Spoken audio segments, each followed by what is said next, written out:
This week, I've been thinking of two words that I believe all of us have thought at some point. And perhaps you have said these words yourself. The words are, I quit. Some people quit their job, some people quit their marriage, other people even quit their faith. I believe that the greatest tragedy any of us will ever experience in life comes when we say the words, I quit. But sometimes we find ourselves in difficult situations. So, how do we hang on in those situations? I believe the answer can be found in one word: moments. Our lives are filled with a multitude of individual moments. What often happens, I believe, is that the decision to quit is made in one of the difficult moments. We are not capable of seeing the moments that are ahead for us. So rather than pushing past the difficulty, we give up before we get to the great moments. There's a great example in the Bible of someone who came close to quitting. His decision to give up could have affected many others. The man who wanted to not only quit, but to simply lay down and die was Elijah.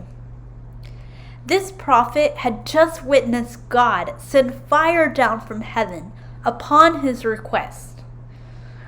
Immediately after witnessing the greatest miracle of his ministry, he runs and hides out in a cave in fear for his life.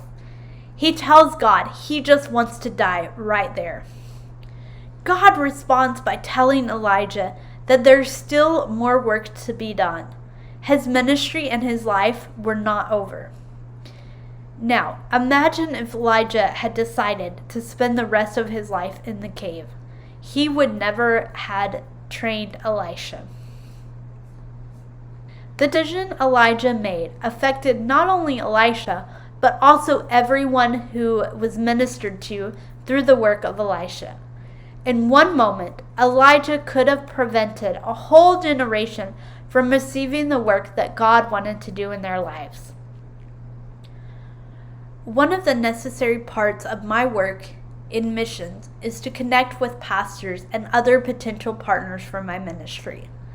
Due to the pandemic, I have focused primarily on praying with pastors. When I began to take this step in asking pastors if they needed prayer, it was a bit intimidating. Many of these pastors have been in ministry longer than I've been alive. They are true heroes. What could I possibly say to encourage these incredible leaders? But in obedience to God, I faithfully listened and prayed with pastors who needed it. If I had given up at any point, I would have missed out on some incredible conversations and opportunities to minister. If I were being completely honest, I would say there have been moments that I know it would be so much easier for me to give up. In moments of difficulty, fear, or even my own mistakes, it's easy for me to wonder if pushing past those things are worth it. Am I even enough? Will things get better? Is it worth pushing forward? Though the situations may be different, these are all questions we have to wrestle with throughout our lives. I can tell you, in my experience, the answer is always yes. As I'm reminded of the moments when I've wanted to quit, I can also look back and remember the times afterward when I knew God used me. The times that I've shared the gospel with others. The times I've been able to encourage volunteers that I've led. The moments I've been able to help kids know Christ. Those times make every moment of difficulty worth it.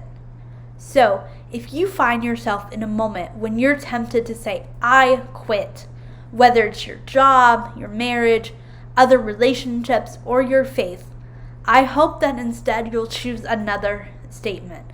I'm pushing forward. So that you won't lose the good moments to come in the hard moments. If you're in one of those hard moments right now, I want you to know that I understand and I'm praying for you. I hope that this encourages you to remember that there are still great moments to come if you will just push forward. Thank you so much for watching this video.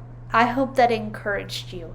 If you were encouraged today by this video, I hope that you'll take the time to go to the website on the screen and make an investment into this ministry.